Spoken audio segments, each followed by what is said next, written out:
इस बात का प्रकटीकरण करती है कि विश्वास योग की चाल हमें हमारे जीवन में चलना बहुत जरूरी है ना। पौलुस जिस प्रकार की चाल को चलता है उसने कभी भी अपनी चाल में आगे बढ़ने का प्रयास किया। ये नहीं कि जब विरोध आया तो वो कभी पीछे नहीं हटा, बल्कि विश्वास योग्यता के तहत अपने जीवन में वो आगे बढ़ता गया और मसीह के विश्वास के रूप में अपनी चालों को वो निरंतर रखता गया। पौलुस इस बात को भी यहाँ पे कहता है कि वो उसका सेवक होने के द्वारा निरंतर अपनी सेवाओं में वो बना रहता है। एक सेवक का कार्य जो होता है, जो स्वामी ने जो सेवा दी है, वो सेवाओं को वो आगे बढ़ाए, है ना। स्वामी का अगर इनकार कर देगा तो उसको जो होना है, जो प्राप्त होना है, वो शायद प्राप्त नहीं होगा, चाहे वेतन के रूप में हो, चाहे कार्य के रूप में हो, चाहे जो भी किसी प्रकार से हो। स्वामी ने अगर आदेश दिया है और उस आदेश में वहां पर वो बोलता है तो उसको करना बहुत जरूरी होता है एक सेवक का। और प्रभु यीशु मसीह जो कि हमारा स्वामी है और उसके कहे हुए वचन के अनुसार यदि हम उसके तहत उसके मार्गों पर नहीं चलेंगे तो हमारा और आपका जीवन शायद तो फलवंत के रूप में या स्वर्गीय राज्य के रूप में हम प्राप्त नहीं करने पाएंगे। तो स्वामी ने जो कहा है वो सेवक को करना बहुत जरूरी है, यह अनिवार्य है। और यहाँ पे 8वें पद में इसी बात को वो अपने जीवन को रखता है। इसलिए मैं कहता हूँ जो प्रतिज्ञा बाप दादाओं को दी गई थी उन्हें दृढ़ करने के लिए मसीह परमेश्वर की सच्चाई का प्रमाण देने के लिए खतना हुए लोगों का सेवक बना।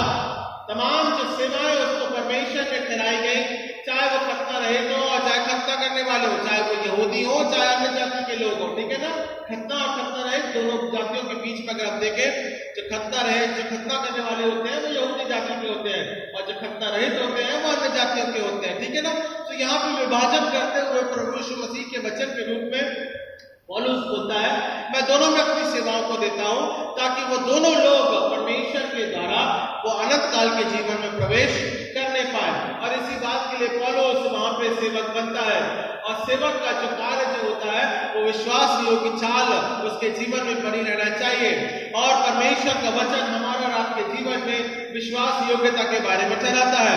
कोई मेरे लिए निकाल लीजिए हिब्रूज इब्रानियों की पुस्तक उसका 11वां अध्याय और 6वें पद में हम देखते हैं और विश्वास बिना उसे प्रसन्न करना अनहोना है ना। विश्वास करना हमारे लिए बहुत जरूरी है। विश्वास की योग्यता को चलने के लिए हमें उस पर विश्वास करना जो करना बहुत जरूरी है। चाहे वो हमारा स्वामी जो भी जिस प्रकार से कहता हो उसकी बातों पर हमें विश्वास करना है, उसकी बातों पर हमारे जीवन का आधार बनाना है, क्योंकि उसी विश्वास के आधार पर ही हम हमारे आगे जीवन को बढ़ता हुआ देखते हैं। तो क्या लिखा है 11वें पद में लिखा है, 6वें पद में लिखा है और विश्वास बिना उसे प्रसिद्ध करना अनहोना है, क्योंकि परमेश्वर के पास आने वालों को विश्वास करना चाहिए कि वे है और अपने खोजने वालों को प्रतिफल देना, ठीक है ना। यह स्वामी का आदेश है। तो स्वामी क्या बोलता है, तुम जब तक विश्वास नहीं करोगे, जब तक तुम उस विश्वास पर आधारित अपने जीवन को नहीं रखोगे, जब तक तुम अपने विश्वास योग्यता के आधार पर अपने चालों को नहीं चलोगे, तब तक तुम उस प्रतिफल को नहीं प्राप्त कर सकते। और यही स्वामी का आदेश है। और हमको और आपको भी इसी आदेश के अनुसार अपने जीवन की जो सेवाएं हैं या विश्वास योग्य चाल है, अपने स्वामी के आधार पर ही हमें चलने की जरूरत है। और वचन हमें इस बात को निर्धारित करता है कि हमारी जो सेवा है, जो सेवा का कार्य है, जो जिम्मेदारियां हैं, वो वचन पर आधारित है। और जो हमारा स्वामी वचन के अनुसार लिखा है, हमें उस पर आधारित करके अपने जीवन को चलना बहुत जरूरी है। और इसी बात के लिए थोड़ी सी बातों में अगर हम देखते हैं या समझे अगर हम, तो मत्ती के उसके 26वें अध्याय के अनुसार या हम मत्ती उसके 28वें अध्याय के अनुसार इसी बात को हम देखते हैं, जब तक मैं न आऊं तब तक ये संगति में तुम बने रहना, है ना। ये स्वामी का आदेश है। और हम और आप पहले सप्ताह के दिन में देह और लहू में सहभागी होते हैं ताकि हम मसीह के वचन का प्रचार या उसके नाम की संगति के तहत जगत के कोने तक उसके वचन को पहुंचा सके और साथ ही साथ देह और लहू में भी सहभागी हो सके। क्योंकि जब तक हमारा स्वामी वापस ना आएगा तब तक हम इस सहभागिता को करते रहना है। तो स्वामी का यह आदेश है। और एक विश्वासी जीवन इस बात को करने में तत्पर रहता है या फिर अग्रसर रहता है या करने में आगे बढ़ता है कि जो मेरे स्वामी ने कहा है मुझे उसे करना बहुत जरूरी है ना। सो परमेश्वर का वचन हमको और आपको इसी बात के लिए प्रेरित करता है। तो आइए हम थोड़ा सा देखें कि जो हमारा स्वामी कहता है उसको हम हमारी विश्वास योग्य चालों में कैसा पूरा कर सकते हैं, हम किस प्रकार से विश्वास योग्य बने रह सकते हैं ताकि हम हमारे स्वामी की इच्छाओं को या फिर उसके कार्यों को या उसके वचन को अपने जीवन से हम पूरा कर सकें। सो पहली बात क्या लिखा है, विश्वास योग्य चाल के लिए हमें हमारे विश्वास को क्या करना पड़ेगा, क्रियाशील करना पड़ेगा, गति देनी पड़ेगी। अगर कुछ रुक गया है तो उसे क्या करना पड़ेगा, गति प्रदान करनी पड़ेगी। हाईवे पे जाते हैं, हाईवे पे जाते है ना, आजकल अटल सेतु हाईवे है, चेंबूर का हाईवे है, एक्सप्रेसवे भी है, हाईवे भी है, व्हाटएवर इट इज। जहां जो आदेश दिया रहता है उसी आदेश के अनुसार काम करना है। अच्छा अभी आप सी लिंक का ले लें, ठीक है ना, वो भी एक प्रकार का ब्रिज है पूरा, है ना, उसमें लिमिट है, 80 के ऊपर गए तो फाइन है, 80 के नीचे रहे तो बराबर चलेगा आपका, बराबर है।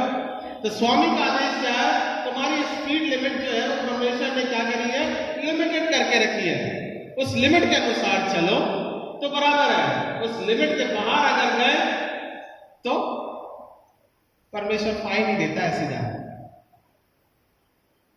मेरी बात समझ में आ रही है?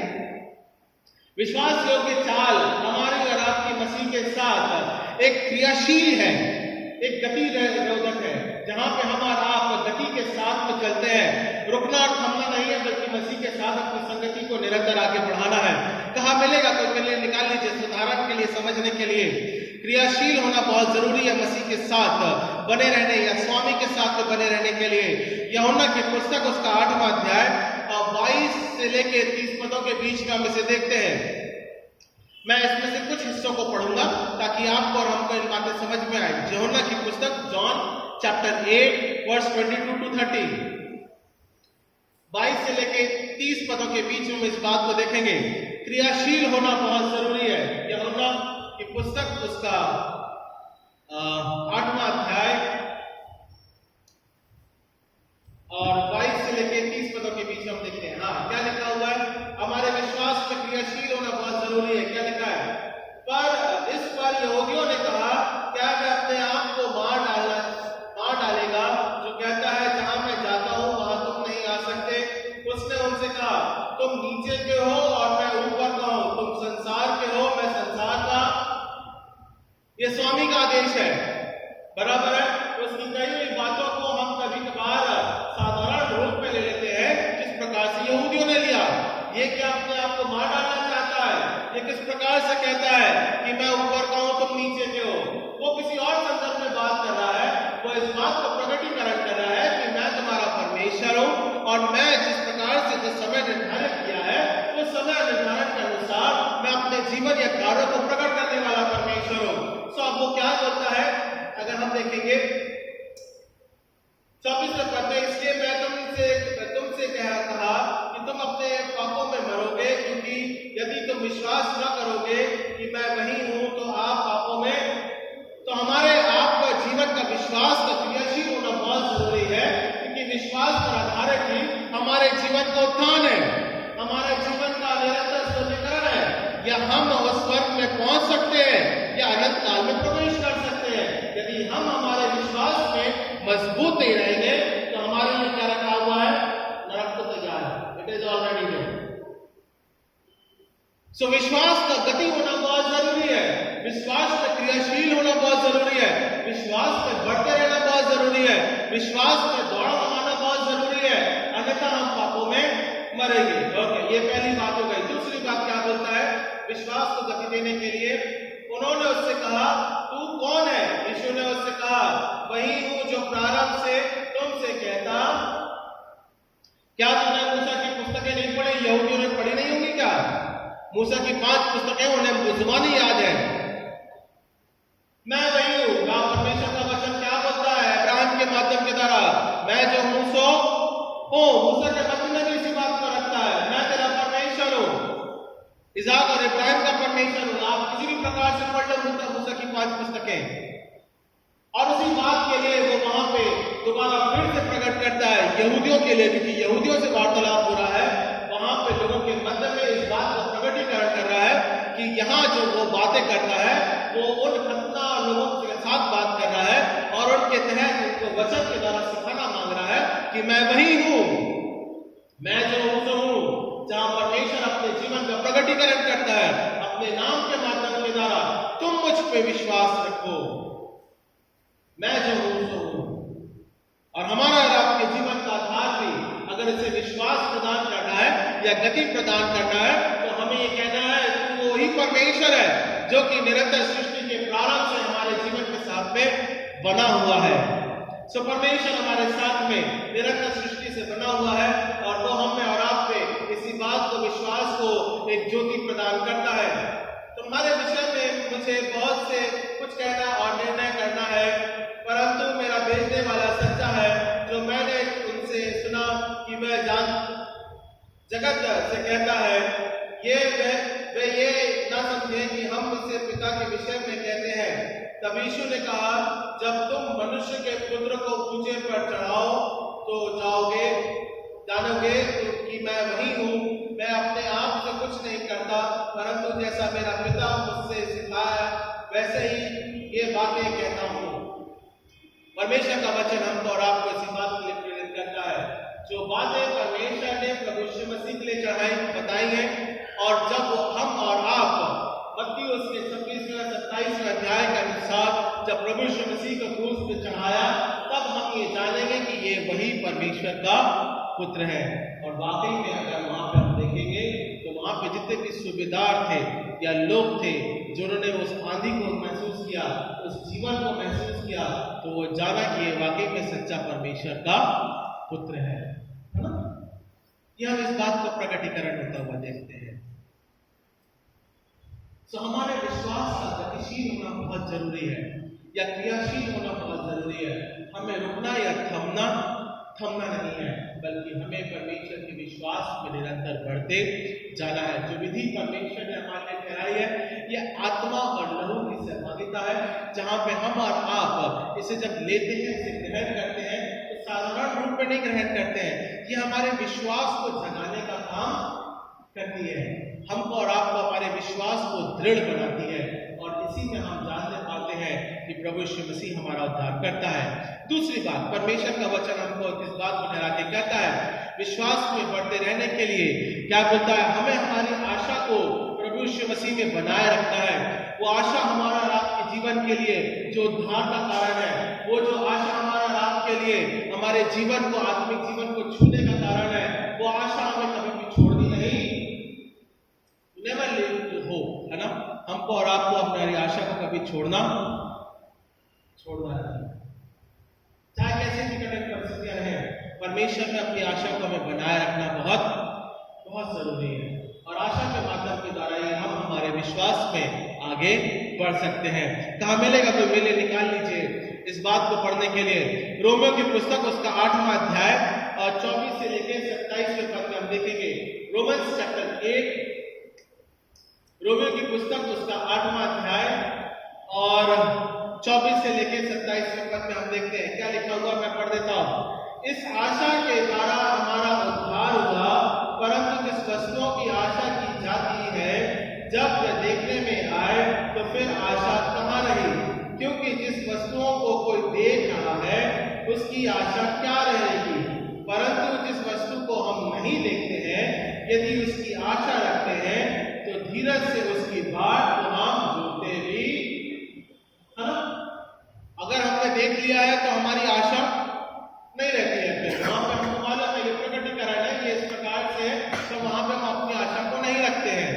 पर जो नहीं है हमारे मध्य में, जो प्रभु यीशु मसीह दिखाई नहीं देता है वास्तविक रूप में, पर हमारी ये आशा है कि वो हमारा जीवता परमेश्वर है, और हम अपने प्रभु यीशु मसीह पर अपनी आशा को दृढ़ करते हैं, तब हम उस विजयी आशा के ऊपर प्रभु यीशु मसीह हमें फलवंता करता है ना, जिसे हमने देखा नहीं है, और हम उस आशा को बनाए रखते हैं, और परमेश्वर हमारी उस आशा के तहत हमारे जीवन को आशीष और अनुग्रह में बनाता है। सो परमेश्वर का वचन हमको और आपको इसी बात के लिए कहता है कि निरंतर मैं भले दिखाई नहीं दे रहा हूं, पर यदि तुम मेरे जीवन के ऊपर विश्वास रखते हो, अपने विश्वास की गतिशीलता को प्रदान करते हो, मेरे विश्वास के जीवन के रूप में दौड़ते हो और मुझे खोजते हो, मैं तुम्हें अपने जीवन के तहत अनुग्रह के द्वारा तुम्हें आशीष देने के लिए निरंतर तत्पर तैयार रहता हूं। और 26वें पद में इसी प्रकार से लिखा है, इस रीति से आत्मा भी हमारी दुर्बलताओं से सहायता करता है, क्योंकि हम नहीं जानते कि प्रार्थना किस रीति से करनी चाहिए, परंतु आत्मा आप ही ऐसी आहें भर भर कर जो बयान से बाहर है हमारे लिए विनती करता है। हमको और आपको नहीं मालूम कि हमें प्रार्थना कैसे करनी है, पर जब हम प्रार्थना करते हैं, जब हमारे शब्द या टूटे फूटे शब्द या जिस प्रकार से हम बोलते हैं या जिस प्रकार से हम परमेश्वर के साथ अपनी संगति रखते हैं, जो पहली बार इस वचन के द्वारा आता है या पहली बार प्रभु यीशु मसीह का अनुभव करना चाहता है, उसे मालूम नहीं कि प्रार्थना कैसे करनी है, उसे वाकई नहीं मालूम है कैसे करनी है प्रार्थना। वो अपनी जरूरतों को किसी भी प्रकार से रखता है, टूटे भरे शब्दों के माध्यम के द्वारा रखता है, परमेश्वर मेरी ये प्रार्थना है, इसे तू स्वीकार कर। और जब आत्मा, परमेश्वर की आत्मा हमारी आत्मा के साथ मिल करके उस प्रार्थना को जब वो सुनती है या उस प्रार्थना के आधार पर जब हमारा जीवन बनता है, तब हमारी प्रार्थना परमेश्वर सुनता है। सो जब प्रार्थना करते हैं उसमें बड़ी ख्याति की जरूरत नहीं होती है, इसमें बड़ा क्वालिफिकेशन की जरूरत नहीं होती है। टूटे मन से प्रार्थना के साथ में आपके जो शब्द है उसे आप वेदी के समक्ष रखें, परमेश्वर मैं आता हूं, मैं जैसा भी हूं परमेश्वर मैं आता हूं, मेरे जीवन का आप ग्रहण करें और उसी के द्वारा मेरे जीवन का उद्धार करें। सो ये आशा है हमारी, और उसी आशा के तहत परमेश्वर हमारे लिए जीवन का द्वार बनता है और आत्मा के द्वारा वह हमारे जीवन में अगुवाई करता है। तीसरी बात, यदि हमें विश्वास में गतिशील होना है, we need to preserve the love of the Lord। परमेश्वर के प्रेम में अपने जीवन को हमें बनाए रखना है या उसका प्रेम हमारे जीवन में सदा क्रियाशील करते रहना है। कहाँ मिलेगा? पहला यूहन्ना उसका 3 अध्याय 11 से 16 पदों के बीच में हम इस बात को देखते हैं। पहला यूहन्ना उसका 3 अध्याय और 11 से 16 पदों के बीच में हम इस बात को देखते हैं। आपने यूहन्ना की पुस्तक उसका 3 अध्याय और 16वें पद में इस बात को जाना होगा कि परमेश्वर ने जगत से ऐसा प्रेम, इस वचन को आप जानते हैं। अभी सेम वचन जो है वो हमारा और आपके जीवन के दृष्टिकोण के लिए बनाया गया है और उसका संदर्भ जो है वो इस प्रकार से है। पहला यूहन्ना उसका 3 अध्याय और 16वां पद, देखिए क्या दृष्टिकोण है। हमने प्रेम इससे जाना कि उसने हमारे लिए अपने प्राणों को दे दिया और हम भी भाइयों के लिए प्राण देना। परमेश्वर ने जगत से ऐसा प्रेम किया कि उसका अपना इकलौता बेटा दे दिया ताकि जो कोई उस पर विश्वास रखे वो नाश ना हो बल्कि अनंत काल का जीवन पाए। Now turn the table. Hello, परमेश्वर का वचन अब दोबारा फिर से हमारा और आपके लिए उसी दृष्टिकोण में अब मनुष्य जीवन में क्या बोलता है, परमेश्वर के प्रेम को बने रहने के लिए क्या बोलता है। हमने प्रेम इससे जाना कि उसने हमारे लिए अपने प्राणों को, now the Christ has given his life for our love। परमेश्वर ने अपना प्राण या परमेश्वर मसीह ने अपना प्राण हमारे लिए दे दिया, हमारे प्रेम के लिए दे दिया। और क्या लिखा है? अपने प्राण को दिया और हम भी भाइयों के लिए प्राण देना, दैट इज द लव। पर हम अपने भाइयों के लिए प्राण देते नहीं है और ये वास्तविकता है। हिस्सा मांग लेंगे प्रॉपर्टी में से, पर देंगे? अरे ये संसार की वास्तविकता है। We will take from him, but will not give। भाईचारे का प्रेम बने रहना चाहिए। कहने का मतलब है अपने पड़ोसी से प्रेम करना। ये दूसरी बात जो कि उसके कमांडमेंट में थी, प्रभु यीशु मसीह के उस आज्ञाओं में थी, आपस में भाईचारे का प्रेम। यदि तुम इस प्रेम को जानोगे भाई से प्रेम करोगे या अपने पड़ोसी से प्रेम करोगे या अपने सगे संबंधी से प्रेम करोगे, बहुत बड़ा प्रेम हो गया। यदि तुमने इस प्रेम को जाना है तब हम उस स्वर्गीय प्रेम को भी जानने। प्रभु यीशु मसीह बहुत प्रैक्टिकल बात कर रहा है, बहुत ही प्रैक्टिकल बात कर रहा है। यूहन्ना 3:16 के हिसाब से परमेश्वर के प्रेम को हमने देख लिया। अब तुम्हारी बारी है या हमारी बारी है या मेरी बारी है कि मैं अपने भाई से या बहन से कितना प्रेम रखता हूं। क्या मैं उसके लिए प्राण देने के लिए तैयार हूं या नहीं, ये आज हमारे लिए विचार करने के योग्य बात है। विश्वास की गतिशीलता इस बात का प्रकटीकरण है कि क्या मैं अपने भाई के लिए अपना प्रेम देता हूं या नहीं देता हूं, या प्राण देता हूं या नहीं देता हूं। ये आज हमारे आत्मिक जीवन के विश्वास और उसको गति प्रदान करने के लिए बातें हैं, ना केवल ये बातें हैं, बल्कि आज हम इस वेदी के समझ जब हम आते हैं, क्या मैं मेरे भाई से या पड़ोसी से किस प्रकार का प्रेम बनाए रखता हूं, ये हमारे लिए बहुत जरूरी है। यह आज हमारे मसीह जीवन के संदर्भ के लिए बहुत जरूरी है। इसमें हमें गतिशील होना बहुत जरूरी है। तीसरी और अंतिम बात, उस शांति को बनाए रखना जो कि प्रभु यीशु मसीह हमारा और आपके लिए निरंतर आगे बढ़ता है। 2 कुरिन्थियों उसका 13वां अध्याय, 2 कोरिन्थियंस उसका 13वां अध्याय, शांति को या प्रभु यीशु मसीह की शांति को मसीह जीवन में बनाए रखना निरंतर हमारा और आपके जीवन के लिए क्रियाशील है। मैं किसी शांति की नहीं बात कर रहा हूं, बल्कि मैं बात कर रहा हूं शांति के तहत अपने जीवन को बनाए रखने के लिए, व्यक्तिगत विशेष रूप से नहीं। ओके, मैं एक बहुत अच्छी बात बोलता हूं, इस बात को सुनिए। नायमा के दादा मर गए, एक सुनिए, समझिएगा इस बात को, ठीक है। नायमा के दादा गुजर गए, ठीक है। नायमा के दादा ने एक पीस दिया, एक और पीस दिया और एक और पीस दिया। नहीं समझ में आया? नायमा के दादा ने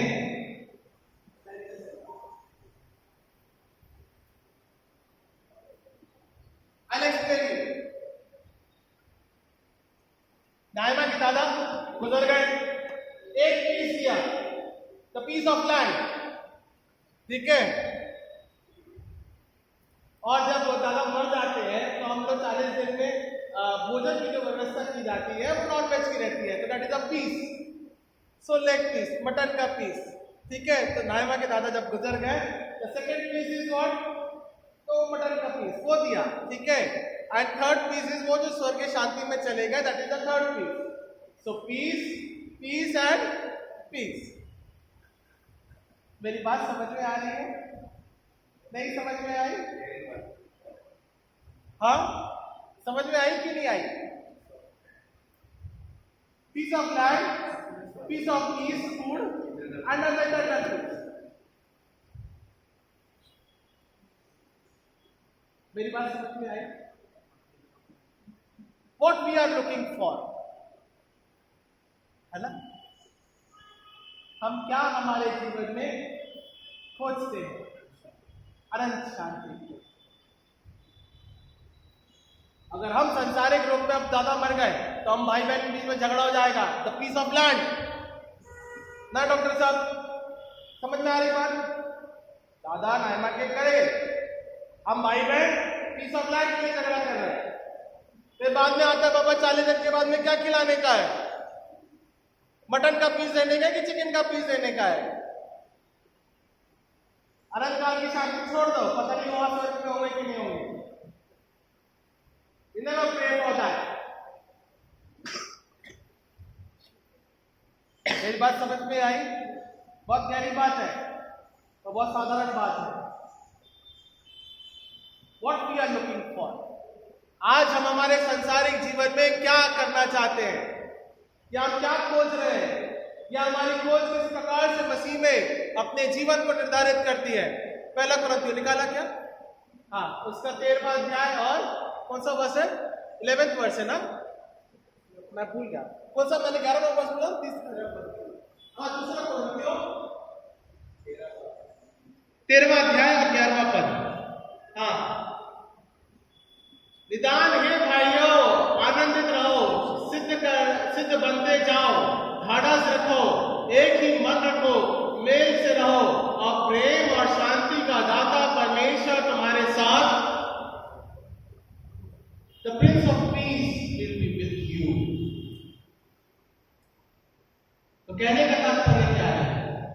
परमेश्वर का वचन क्या बोलता है? निदान है भाइयों, आनंदित रहो, सिद्ध बनते जाओ। सिद्ध बनना बहुत जरूरी है, ये विश्वास की गतिशीलता है। सिद्ध कैसे बनेंगे? जब तक हमारा विश्वास गतिशील नहीं होगा, क्रियाशील नहीं होगा, जब तक वो आगे नहीं बढ़ेगा, तब तक हम सिद्ध नहीं बनेंगे। फिर उसके बाद में क्या बोलता है? ठाडस रखो, एक साथ विश्वास रखो, दृढ़ रहो, अटल रहो प्रभु यीशु मसीह के विश्वास में। और क्या लिखा है? एक ही मन रखो, मेल से रहो। जहां पे हम एक मन नहीं रख पाते और मेल भी नहीं, परमेश्वर का वचन बोलता है इसके बिना कुछ नहीं हो सकता। Okay, done. ये दो बातें हो गई। और प्रेम और शांति का दाता परमेश्वर तुम्हारे साथ, he will be with you. The love of the lord या peace of the lord, he will be with you. So हम और आप हमारे जीवन में कौन से पीस को ढूंढते हैं, वो हमारे लिए बहुत बहुत जरूरी है। We need to search for the peace.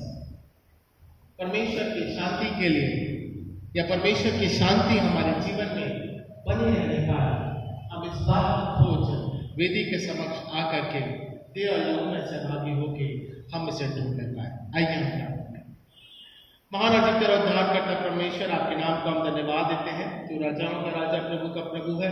अनुग्रह के द्वारा पिता परमेश्वर, दया का सागर है। तो हमारे आत्मिक जीवन की अगुवाई करने वाला परमेश्वर है। तू सामर्थ्य परमेश्वर है और तेरे द्वारा पिता परमेश्वर एक बातें संभव होती हैं। हम इस बात को प्रार्थना के रूप में रखते हैं। हाँ पिता परमेश्वर, तो हमारा शांति का राजकुमार है पिता, अनुग्रह के द्वारा हमारे शांति को पिता तू गति प्रदान कर। हमारे पिता परमेश्वर प्रेम को तू गति प्रदान कर, हमारे विश्वास को तू गति प्रदान कर पिता, ताकि हम तुझ में बने रहने पाए।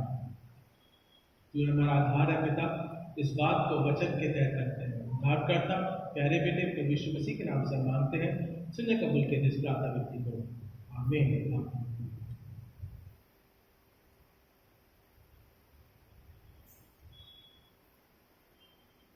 लास्ट संडे का वर्ड ऑफ कलेक्शन का